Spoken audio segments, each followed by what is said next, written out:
Thanks for the opportunity, Chairperson. Greetings to you, the leadership of the EFF led by the CIC, Julius Malema, and all members. Chairperson, apartheid and the neo-apartheid social and economic structure we have today is based largely on the incredible ability for myth-making by white people and the media houses they have behind them. They were able to first crystallize the myth about whites being a superior race and therefore entitled to depossess Black people from their land, murder them, and make them slaves in their own land. Behind this myth, however, was an unrelenting agenda to justify their rapacious looting, their unquenchable thirst for the blood of African people, their obsessive reoccupation with dominating and oppressing Black people. When this country was freed from political apartheid, they again resorted to making myths about their exclusive ability to farm productively, and this they did to foreclose any possibility for radical land reforms in this country. The debate about farm matters and even the so-called white genocide in this country is an extension of this myth, making scam by right-wingers and those who are hell-bent on maintaining their colonial ill-gotten wealth by all means possible. The DA is part of this grouping of white racists who want to deflect our attention and focus on narrow aspect of the problem of crime we have in this country. In order... Mamam Konto, yes, Honorable Matsoni, what's your point of order? House Chairperson Barotto, I rise on a point of order to say that one in the House is not allowed to cast aspersions on another member. And it is the point of order is that the Honourable member speaking referred to the DA as a bunch of racists, and she must withdraw that statement, please. Honourable members, here they are talking about a party, not a particular person. But I will still check, but that is my ruling for now, if I'm wrong. Thank you. Continue, Honourable Member. Thanks, Chairperson. We have a crime problem in this country, and that crime problem affects mainly Black people. The recently released crime statistics indicate that for the 2019-20 financial year, there were about 21,325 reported cases of murder in this country. This works out to 58 people murdered in the country every day at a rate of 35.8 people per 100,000 population. There were over 28,000 cases of stock theft affecting mainly rural communal farmers who are exclusively Black.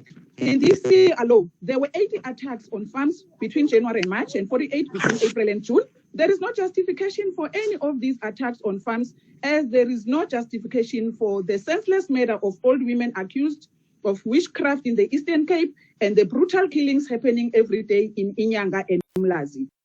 What is despicable is the realization of crime and responses to crime in this country. This debate on farm attacks and the so-called white genocide in this country is done in a manner that seeks to project whites as victims and Blacks as perpetrators of this crime. The DA will not put it as crudely, but we know this is their strategy. They ridiculed the Black Lives Matter movement and argued we should rather focus on farm attacks. That tells you, Chairperson, that the only lives that matter in their thinking are white people's lives. They have no interest in the resolution of crime in this country as long as white interests and white lives are protected. Any loss of life in this country, Chairperson, is one loss too much.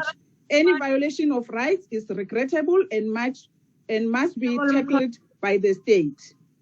Honourable Mkonto, can you please hold for a minute? Honourable Matsoni. Thank you, House Chair Barotto. House Chair Barotto, I have checked the rules and I have conferred with my fellow whips. And it is actually a case of when a grouping of people is continually referred to in a derogatory way, it has to be brought forward as a substantive motion. And I think that if you consult with the NA table, you will find that if you call people murderers or say that they have been party to a certain form of action to which the country wants to apply, that motion would have to come forward even if the individuals aren't named themselves, but named as a political party. Thank you. Thank you. I will rule on that before Order, Chairperson. when I get advice. Honorable Kalipi. Yes, Honorable Chairperson, can we allow our Speaker of the EFF to continue with the debates? The Chair has already ruled on the matter that was raised before. Can our Speaker allow to continue with the debate, Chair? Thank you. Oh, thank you, Honorable. That's where I'm going. Yeah, I've that's ruled like on the matter. the rules for Honorable Mkonto, continue. Thanks, Chairperson. Any loss of life in this country, Chairperson, is one loss too much. Any violation of rights is regrettable and must be tackled by the state. Farmers themselves are not innocent players in this debate. Between 1994 and today, they have evicted over 2 million Black people from farms that have been homes to these people for generations. They continue enslaving Black people in their farms, refusing them basic rights, such as the right to education and proper health care. We do not know if there is any link between the cruel manner white farmers treat people and the violence that sometimes gets visited on them.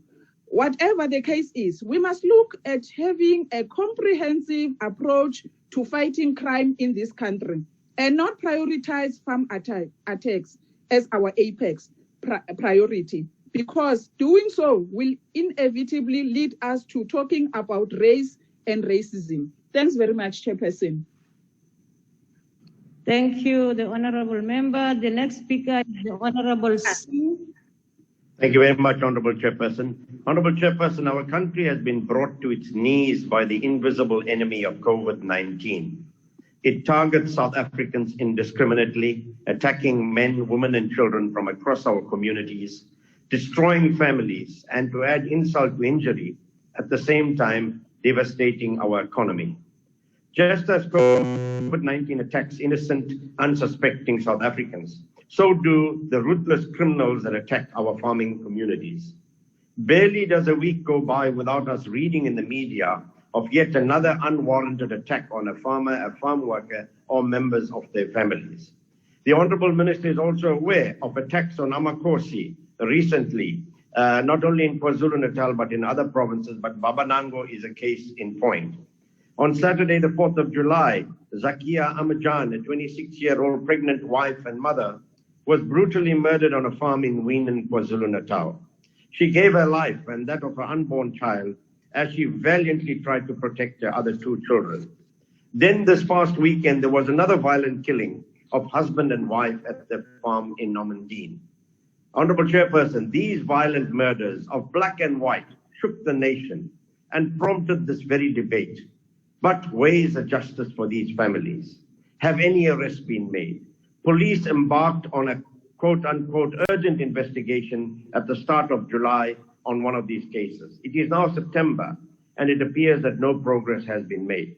Honorable Chairperson, this debate seeks to address the recent scourge of farm attacks and murders. Yet this is not a new crime. It is possible that the impact of COVID-19 has led to an increase in farm attacks and murders, but civil society and the IFP have called for action many times before. We as the IFP want to categorically state that the time for talk shops and debates is long past. The farming community desperately needs and deserves decisive action, so as the rest of South Africa. Our constitution guarantees every person the right to safety. Honorable Chairperson, one of the challenges we had during the lockdown was that farm watchers and neighborhood watchers were not allowed to operate, and this could have been also part of the problem. However, having said this, there is a small ray of hope. There is currently a policy in place, the SAPS National Rural Safety Strategy, which has been in effect since April 2019. Strategy outlines key focus areas, critical success factors, and implementation and governance. But this strategy cannot be something just on a piece of paper. It needs to be implemented. It needs to be rolled out efficiently and effectively with the resources to do so. Because, Honorable Chairperson and South Africans, not only are the lives of farmers, farm workers, and their families are at risk, by extension, With the threat posed to food security, so are the lives of all South Africans. And we earnestly urge that the Honourable Minister uses everything available in his capacity to ensure that additional resources are provided to protect the citizens of South Africa. As the Honourable colleague from EFF said, one murder is one too many, and we need to act and act decisively. Thank you very much, Honourable Chairperson. Thank you, Honorable Singh. Is the translation okay now? Do we have